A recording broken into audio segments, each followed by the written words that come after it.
මේ ලේන පෙටිය අපිට හම්බුනේ ඊයේ පාරේ එහා පැත්තේ කෑ ගගහා ඉද්දී අම්මා නැතුව අතරමං වෙලා. ඊට පස්සේ අපි එයාව ගෙනල්ලා ඊයේ රෑ කූඩුවක දාලා තියලා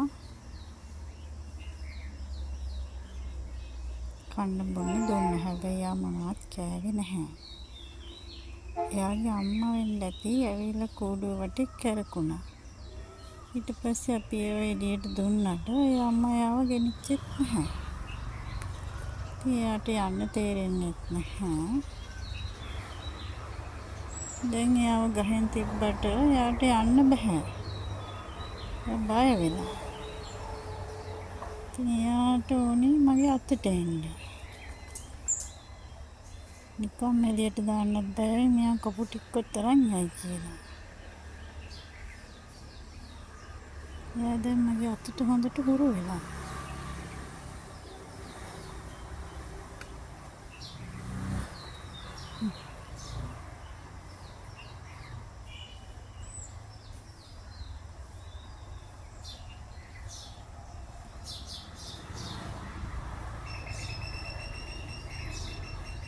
අම්මා කෑ ගහනවා.